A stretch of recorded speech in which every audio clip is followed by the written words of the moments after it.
Hello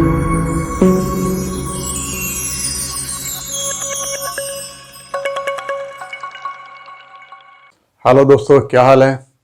corona की महामारी ने कुछ चीज़ें तो प्रूव कर दी हैं। पहली ये कि भारत में पढ़े लिखे बेवकूफ़ों की कोई कमी नहीं है। दूसरी चीज़, हम सोचते थे कि यूरोपियन या वेस्टर्न कंट्रीज हमसे बहुत ज़्यादा समझदार हैं, ऐसा भी नहीं है।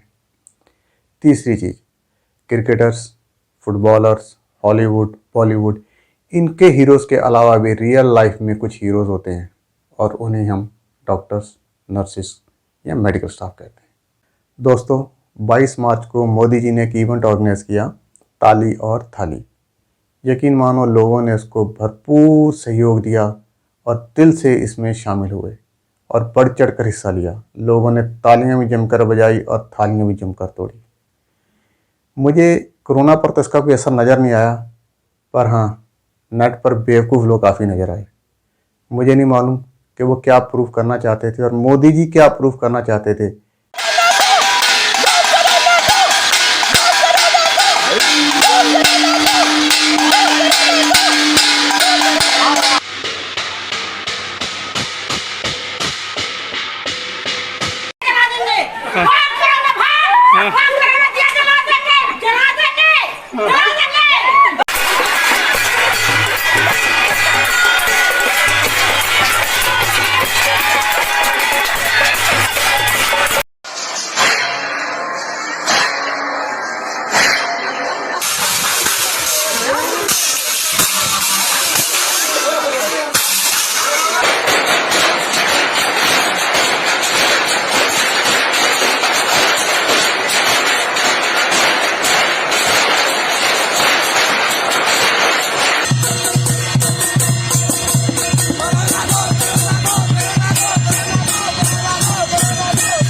एक चीज़ बताओ, ये कोरोना का और मोमबत्तियों का और दियों का क्या रिलेशन है आपस में।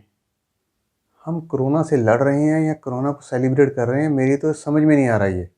गो कोरोना, गो कोरोना, गो कोरोना, गो कोरोना, गो कोरोना, गो कोरोना, कोरोना गो, कोरोना गो, कोरोना गो, कोरोना गो, कोरोना गो, गो कोरोना, गो कोरोना, गो कोरोना, गो कोरोना, गो कोरोना, कोरोना गो, कोरोना गो, कोरोना गो, कोरोना गो। भाई, ये तालियां और थालियां पीटने से कुछ नहीं होगा, ठीक है। और दूसरी चीज़, ये जो गो कोरोना के तुम नारे लगा रहे हो ना, तो भाई कोरोना इतना पढ़ा लिखा नहीं है कि उसे इंग्लिश आती हो। चाइना में पैदा हुआ था, उसे शायद चाइनीस ही आती हो। चाइनीस में समझाओ उसे और चाइनीस में कहो जाओ कोरोना जाओ, ठीक है। और वैसे ही वो बेचारे चाइनीस कोरोना को तो कोरोना बोल नहीं सकते, वो आर को तो एल बोलते हैं, तो वो कोरोना को बोलेंगे कलोना। तो उनकी लैंग्वेज में कहो, कोरोना की जो लैंग्वेज समझ में आएगी इसको, वो है जाओ कलोना जाओ, ठीक है भाई। शायद क्या पता आपकी बात मान जाए और वो इंडिया से चले जाए, ठीक है। दोस्तों, ताली और थाली इवेंट की अपार सफलता के बाद मोदी साहब ने सेकंड इवेंट दिया और बाती अनाउंस कर दी और कहा 5 अप्रैल को रविवार को रात 9 बजे घर की सभी लाइटें बंद करके घर के दरवाजे पर या बालकनी में खड़े रहकर 9 मिनट के लिए मोमबत्ती, दिया, टॉर्च या मोबाइल की फ्लैशलाइट जलाएं। मुझे समझ नहीं आ रहा कि मोदी साहब ताली थाली दिया और बाती इवेंट्स ऑर्गेनाइज करके क्या प्रूव करना चाहते हैं। क्या उनको लगता है कि ताली और थाली बजाने से कोरोना बहरा हो जाएगा? मोमबत्ती, दिया और मोबाइल की फ्लैश जलाने से शायद वो कोरोना अंधा हो जाए और वो गलियों में टकरा टकरू के भटक भुटक के मर जाए। मोदी साहब, आपने 2 इवेंट्स ऑर्गेनाइज की और लोगों ने काफ़ी एंटरटेनमेंट किया, तो प्लीज़ अब आप स्ट्रेटजीज़ की तरफ आइए, पॉलिसीज़ की तरफ आइए कि फर्दर कोरोना से कैसे लड़ना है।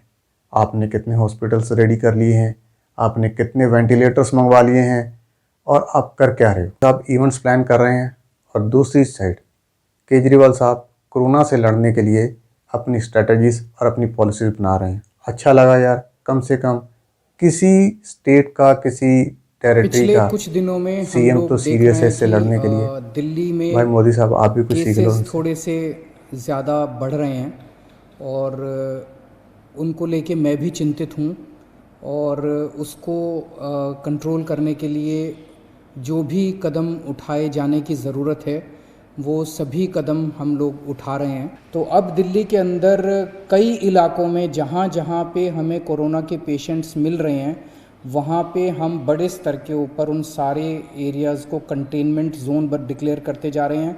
उन सारे एरियाज़ के अंदर ऑपरेशन शील्ड लागू करते जा रहे हैं और लगभग मेरे ख्याल से 33 या 35 के करीब टोटल एरियाज़ में कंटेनमेंट जोन ऑलरेडी हो चुके हैं और हमने कई सारे और एरियाज़ बैठ के हमारी टीम्स ने आइडेंटिफाई किए हैं जहाँ पे जिनको कंटेनमेंट जोन डिक्लेयर किया जाएगा आने वाले 1-2 दिन के अंदर और वहाँ भी बहुत सख्त तरीके से इसको ऑपरेशन शील्ड को लागू किया जाएगा।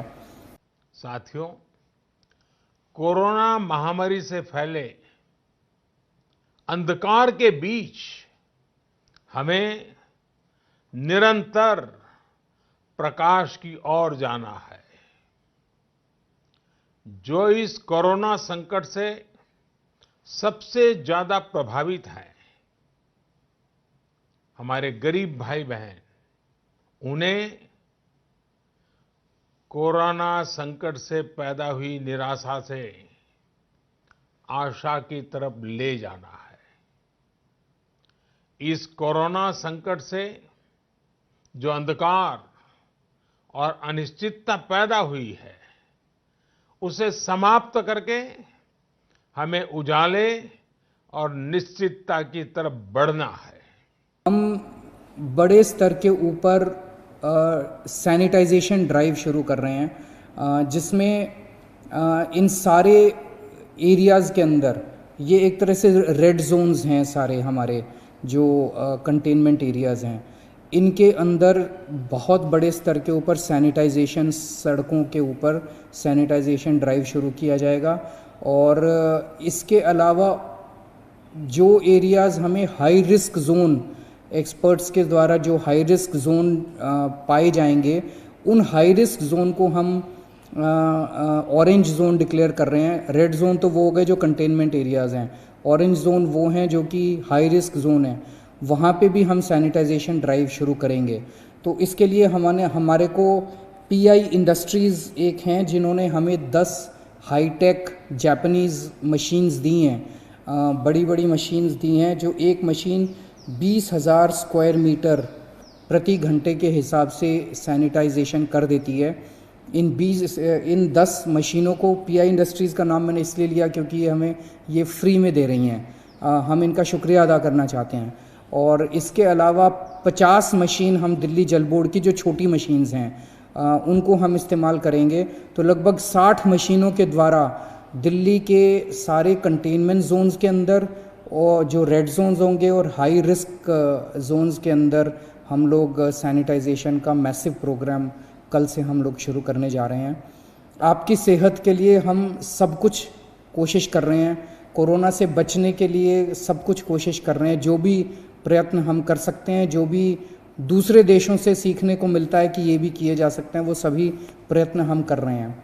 भारमय कोरोना संकट को पराजित करने के लिए हमें प्रकाश के तेज को चारों दिशाओं में फैलाना है और इसलिए इस संडे 5 अप्रैल को हम सबको मिलकर कोरोना के संकट के अंधकार को चुनौती देनी है, उसे प्रकाश की ताकत का परिचय कराना है। इस 5 अप्रैल को हमें 130 करोड़ देशवासियों की महाशक्ति का जागरण करना है। 130 करोड़ देशवासियों के महासंकल्प को नई ऊंचाइयों पर ले जाना है। मोटे मोटे तौर पे सब देशों के एक्सपीरियंस देखने के बाद एक चीज़ तो साफ है कि आपको कोरोना से 3 कदम आगे रहना है। अगर आप सोते रहे और कोरोना फैल गया तो उसके बाद आप कोरोना को कंट्रोल नहीं कर पाएंगे। अगर आप कोरोना से जो देश कोरोना से 2 कदम आगे रहे, 3 कदम आगे रहे, उन्होंने कोरोना को सफलतापूर्वक कंट्रोल कर लिया। इसके लिए हम सब लोगों ने मिलके, मैंने कई एक्सपर्ट्स के साथ पिछले कुछ दिनों से मैं बात कर रहा हूँ, कई डॉक्टर्स के साथ मैं बात कर रहा हूँ, कई लोगों से बातचीत करने के बाद हमने 5 स्टेप 5 बिंदुओं का हमने प्लान बनाया है कि हम आने वाले दिनों में दिल्ली में कोरोना को कैसे नियंत्रित करेंगे। इसमें ये एक तरह से 5T है, 5T प्लान है। 5 अप्रैल रविवार को रात 9 बजे कुछ पल अकेले बैठकर मां भारती का स्मरण कीजिए। 130 करोड़ देशवासियों के चेहरों की कल्पना कीजिए। 130 करोड़ देशवासियों की सामूहिकता, इस महाशक्ति का एहसास कीजिए। ये हमें संकट की इस घड़ी से लड़ने की ताकत देगा और जीतने का आत्मविश्वास भी। मोमबत्ती, दिया, टॉर्च या मोबाइल की फ्लैश लाइट 5 अप्रैल को रात को 9 बजे 9 मिनट तक जरूर जलाएं। और उस समय यदि घर की सभी लाइटें बंद करेंगे, चारों तरफ जब हर व्यक्ति एक एक दिया जलाएगा, तब प्रकाश की उस महाशक्ति का एहसास होगा जिसमें एक ही मकसद से हम सब लड़ रहे हैं, ये उजागर होगा। दोस्तों, मोदी साहब ने जो ये थ्योरी बताई है ना कोरोना से लड़ने की, इसको मार भगाने की, इसको ख़त्म करने की, भाई एक नोबेल प्राइज़ तो इनका भी बनता है। मोदी साहब, डॉक्टर, नर्सेज और मेडिकल स्टाफ को आपकी तालियों और थालियों की बिल्कुल भी ज़रूरत नहीं है। उनको ज़रूरत है तो पीपी किट्स, ग्लव्स और मास्क की। ये स्टाफ बिना किसी इक्विपमेंट्स के प्रॉपर अपने आप को कवर किए हुए पेशेंट्स का ट्रीटमेंट कर रहे हैं।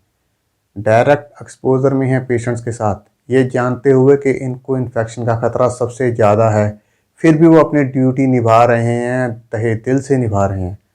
तो आप प्लीज़ ये तालियां छोड़िए और इनके लिए ग्लव्स, पीपी किट्स और मास्क का अरेंजमेंट करो।